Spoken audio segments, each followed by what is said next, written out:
the world is not as it seems. This is not a new revelation. History whispers tales of conspiracies and manipulation, stories often dismissed as the ramblings of madmen. But what if these whispers hold a truth too uncomfortable to ignore? What if the very fabric of our society, woven with threads of freedom and justice, is in fact a carefully constructed illusion? For those willing to look beyond the surface, to delve into the shadows where truth often hides, a disturbing pattern emerges. A pattern of power consolidation, of manipulation and of control, meticulously orchestrated over generations. This is not about fringe theories or tinfoil hats. This is about confronting the uncomfortable reality that the systems we trust, the institutions we revere, may not serve our best interests. This is about reclaiming our power, about understanding the tools used against us, and about dismantling the systems of control that have held us captive for far too long. This is about uncovering the conspiracy facts.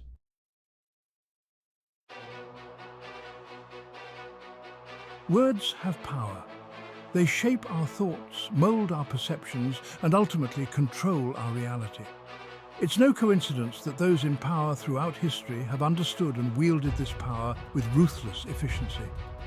From the halls of ancient Rome to the digital empires of today, language has been used to manipulate, deceive, and control the masses. Consider the founding documents of the United States, often hailed as beacons of liberty and equality.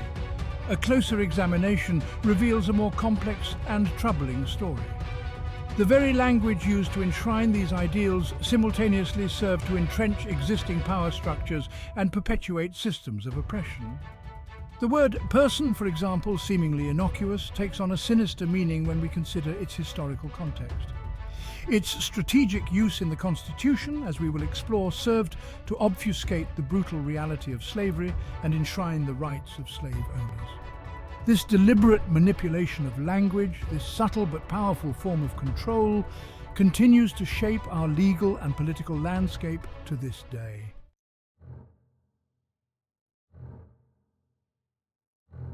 The birth of the United States was a messy affair, a tumultuous clash of ideals and ambitions. The Founding Fathers, often romanticized as infallible heroes, were ultimately men of their time, grappling with the complexities of forging a nation from a patchwork of disparate colonies. At the heart of this struggle lay a fundamental question. Could a nation founded on the principles of liberty and equality reconcile itself with the brutal reality of slavery? The debate over slavery threatened to derail the entire enterprise. The southern states, economically dependent on slave labor, refused to join a union that threatened their way of life. The northern states, while harboring their own share of hypocrisy and prejudice, found the institution of slavery morally abhorrent. A compromise had to be reached, a delicate balancing act that would determine the fate of the nation. This was not a debate conducted in good faith, a meeting of minds seeking common ground. It was a power struggle, a negotiation between competing interests, each seeking to secure their own advantage. And in this battleground of ideologies and ambitions, language became a weapon, wielded with precision to obfuscate, manipulate, and ultimately control.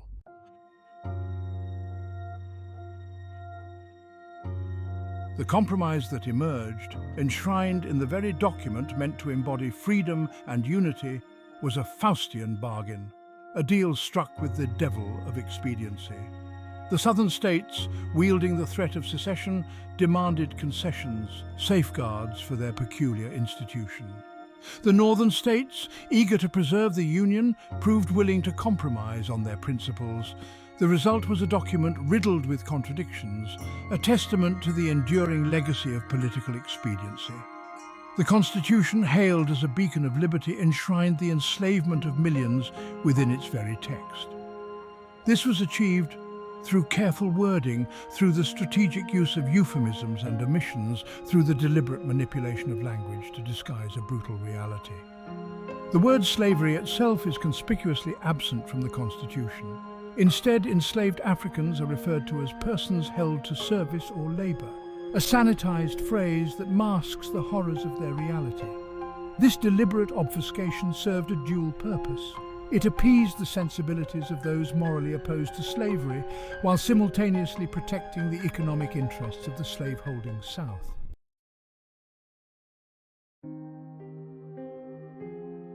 This compromise, however, came at a heavy price.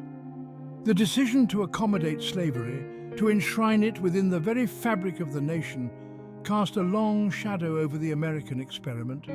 It planted the seeds of division and discord, a legacy that continues to haunt the United States to this day.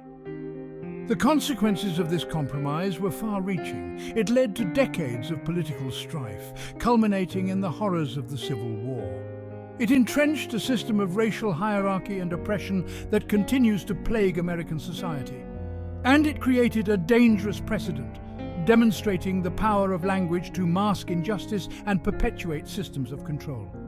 The compromise on slavery was a testament to the seductive power of expediency, a stark reminder that even the most noble ideals can be corrupted in the pursuit of political power.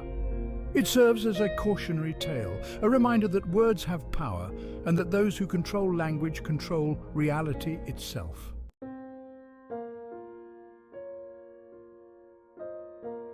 The ink on the Constitution was barely dry before the cracks in its foundation began to show. The compromise on slavery, that Faustian bargain struck to secure national unity, proved to be a ticking time bomb, its legacy of division and discord woven into the very fabric of the nation. The Civil War, a bloody and brutal affair, tragically exposed the depths of this divide. In the aftermath of this cataclysmic conflict, a new chapter in the American experiment began. The 13th Amendment, a landmark achievement, abolished slavery, striking a blow against the institution that had haunted the nation since its inception. But the struggle for true equality was far from over. The question of citizenship, of the rights and privileges afforded to those formerly enslaved, became the next battleground. The 14th Amendment, ratified in 1868, sought to address this issue, to enshrine the principles of equality and due process into the Constitution. However, as with so much of American history, the reality proved to be far more complex and troubling than the rhetoric. The 14th Amendment, while ostensibly granting citizenship to formerly enslaved people, simultaneously created a two-tiered system of citizenship, a legal framework that would have profound and lasting consequences.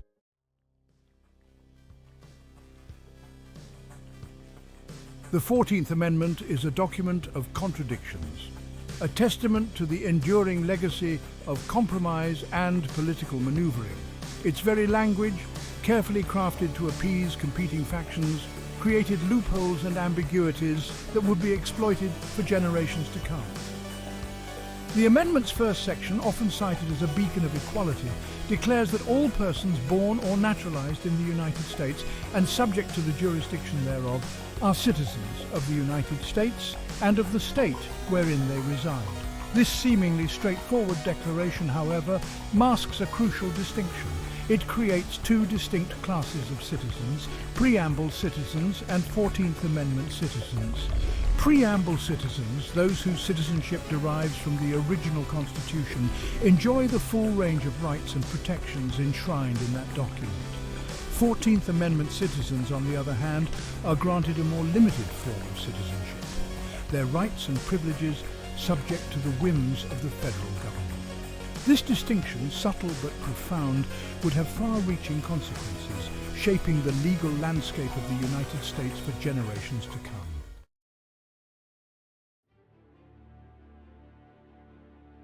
In the realm of law, precision is paramount. Every word, every punctuation mark carries weight, shaping the interpretation and application of the law.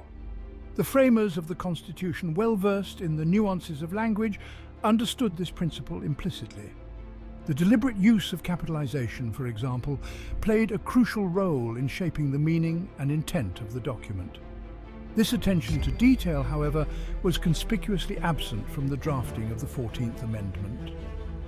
The amendment's failure to consistently capitalize key terms, such as citizen, privileges and immunities, created a loophole, a legal ambiguity that would be exploited to undermine the very principles of equality it sought to enshrine. This seemingly minor detail, the inconsistent use of capitalization, had profound consequences. It created a legal basis for arguing that 14th Amendment citizens were not entitled to the same rights and protections as Preamble citizens. This interpretation, embraced by those seeking to maintain the existing power structures, would have a devastating impact on the lives of millions of Americans, particularly African Americans, who found their newly granted citizenship undermined by this legal sleight of hand.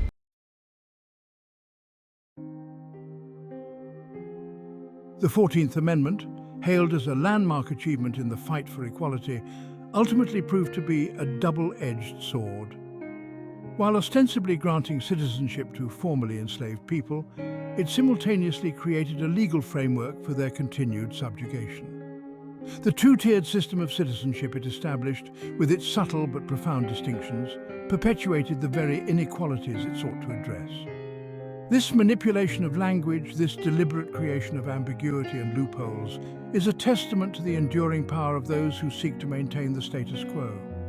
The promise of equality, enshrined in soaring rhetoric and lofty ideals, rings hollow when confronted with the reality of a legal system designed to perpetuate existing power structures. The 14th Amendment serves as a stark reminder that the fight for true equality is far from over. It is a call to action, a reminder that we must remain vigilant in the face of those who seek to divide and conquer, to pit us against one another while they consolidate their power. We must learn from the mistakes of the past, from the ways in which language has been used to manipulate and control. Only then can we hope to create a society that truly lives up to its ideals, a society where all citizens are equal in the eyes of the law.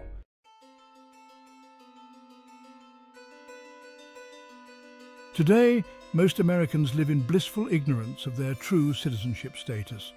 They go about their lives paying their taxes, obeying the law, unaware that they are operating under what amounts to a shadow constitution, a legal framework that subtly but significantly diverges from the founding principles of the nation. This shadow constitution, built upon the legal foundation of the 14th Amendment, has created a system where the rights and privileges we often take for granted are in fact conditional, dependent upon our status as either Preamble citizens or 14th Amendment citizens. This distinction, though rarely discussed, has profound implications for our relationship with the government, our access to justice, and our ability to exercise our fundamental freedoms. Consider, for example, the right to travel freely within the United States. For Preamble citizens, this right is absolute, enshrined in the very fabric of the Constitution. 14th Amendment citizens, on the other hand, enjoy this right only at the pleasure of the federal government, subject to limitations and restrictions imposed in the name of national security, public safety, or any other justification deemed necessary by those in power.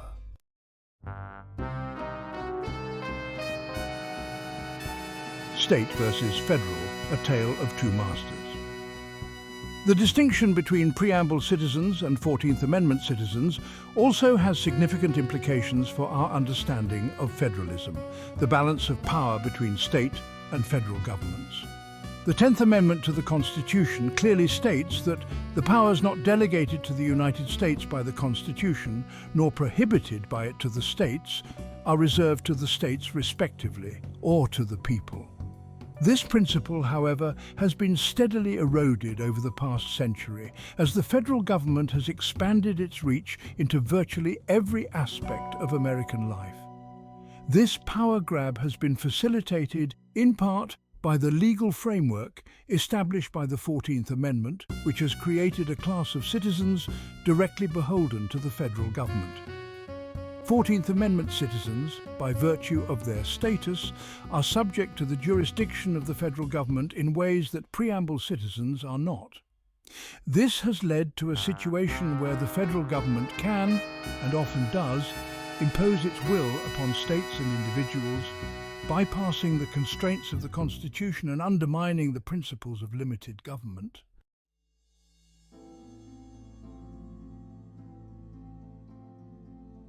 The price of benefits. The expansion of federal power has not occurred in a vacuum. It has been facilitated in part by the willingness of many Americans to trade their liberty for security, to embrace the promises of a benevolent government in exchange for relinquishing their individual sovereignty.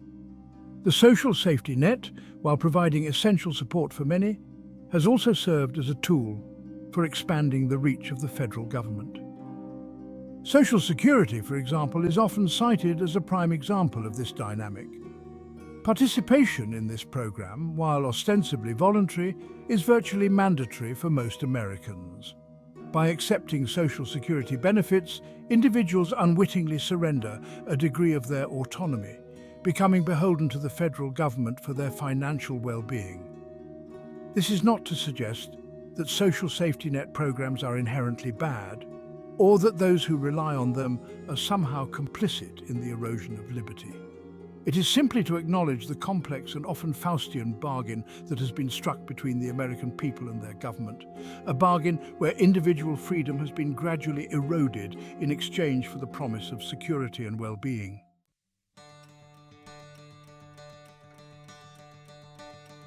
Reclaiming our birthright.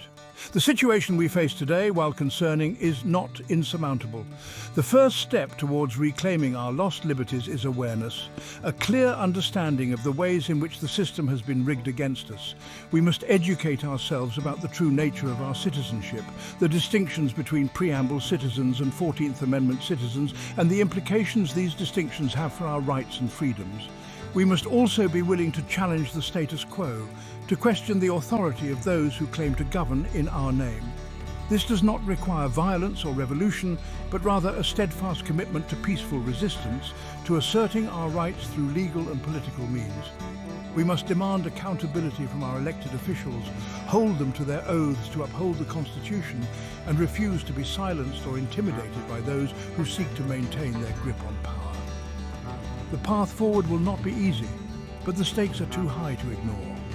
The future of the American experiment, the very idea of a government by and for the people, hangs in the balance.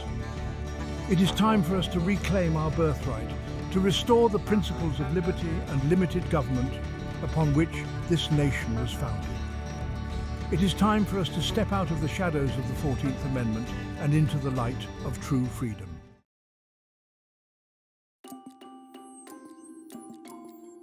The evidence of this grand deception, this subtle but pervasive manipulation of our legal and political system, is not limited to obscure legal documents and historical footnotes. It can be found in the words of those who have witnessed firsthand the inner workings of power, those who have dared to speak truth to power, even at the risk of their own reputations and careers. One such voice belongs to former State Senator Wayne Stump, a man who dedicated his life to understanding and upholding the principles of the Constitution. In a now famous letter circulated among constitutional scholars and activists, Senator Stump laid bare the stark reality of the two-tiered citizenship system, warning that many folks involved with the preservation of our beloved Constitution are unaware of the limited citizenship created by the 14th Amendment. Senator Stump went on to explain the practical implications of this distinction, noting that Preamble citizens have direct personal access to a God-inspired Constitution, original Constitution, and its restraints on government for the protection of life, liberty and property, while 14th Amendment citizens have only representative access to the first 8 amendments as purviewed by the 14th Amendment. This distinction, he argued, has created a system where the vast majority of Americans are effectively operating under a different set of rules, their rights and freedoms subject to the whims of the federal government.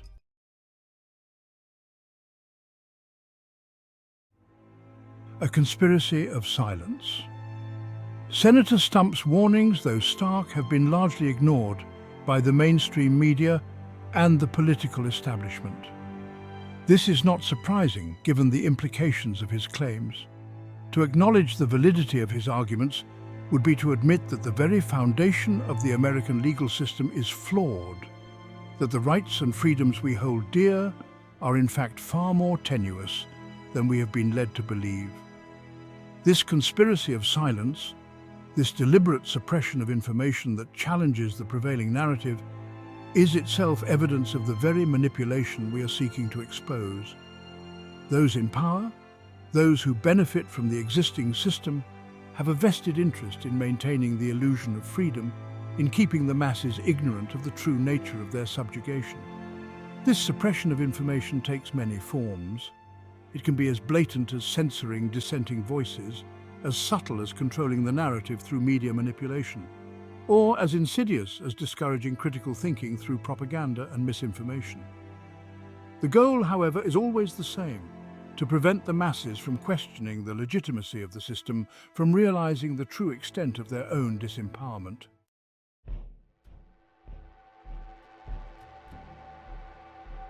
The crushing weight of evidence. Despite this deliberate campaign of obfuscation and suppression, the evidence of this grand deception continues to mount. From the historical record to the pronouncements of those who have worked within the system, a clear pattern emerges, a pattern that reveals a deliberate and systematic effort to undermine the principles of individual liberty and limited government upon which this nation was founded. Consider, for example, the words of Colonel Edward Mandell House, a close advisor to President Woodrow Wilson and a key architect of the Federal Reserve Act, the very legislation that created the central banking system that has held this nation hostage to debt for over a century. In a private conversation with President Wilson, Colonel House is reported to have said, "Very soon, every American will be required to register their biological property in a national system designed to keep track of the people, and that will operate under the ancient system of pledging. By such methodology, we can compel people to submit to our agenda." These chilling words, spoken over a century ago, have proven prophetic. The national system he described is now in place. The ancient system of pledging he referenced is the very foundation of our debt-based monetary system, and the compulsion he envisioned is the reality faced by millions of Americans trapped in a cycle of debt and dependence.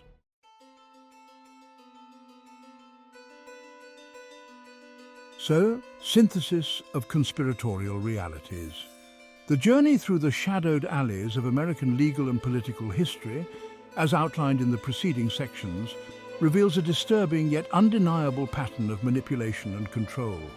The strategic use of language and law, from the Constitution to the 14th Amendment, has not merely shaped the legal landscape of the United States, but has also created a tiered citizenship system that subtly, yet significantly influences every aspect of American life.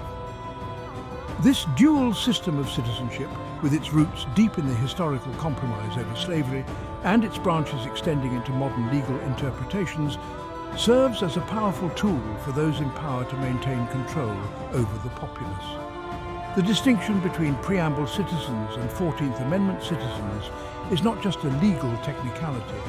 It is a fundamental division that affects the rights, freedoms, and daily lives of millions of Americans. The implications are profound and far-reaching.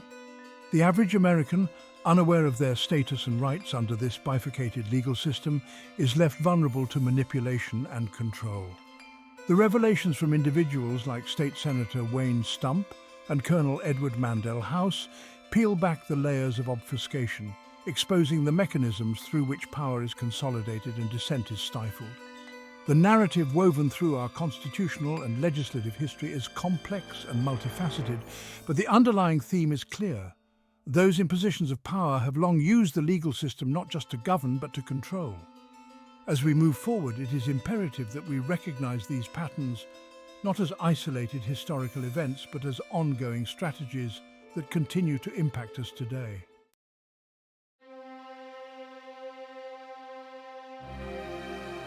The call to awareness and action. The realization of the deep-seated and orchestrated control embedded within our legal and political systems should not lead to despair, but rather to empowerment. Awareness is the first step towards change.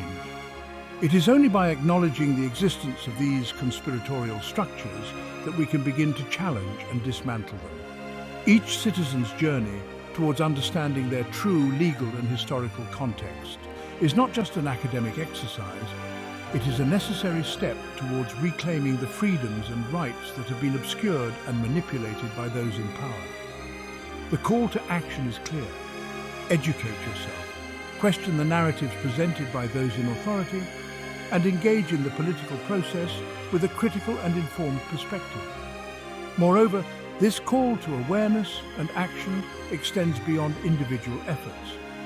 It requires collective engagement and a concerted push towards transparency and reform in our legal and political institutions. We must advocate for a re-evaluation of the laws and practices that have divided and diminished us, and work towards a system that truly reflects the ideals of justice and equality. In conclusion, the path forward is fraught with challenges, but also ripe with possibilities. By shedding light on the shadows of manipulation and control, by challenging the status quo, and by advocating for a fair and equitable legal system, we can begin to rectify the injustices of the past and build a future that honors the true spirit of democracy and freedom. Let us be vigilant, informed, and unyielding in our pursuit of truth and justice.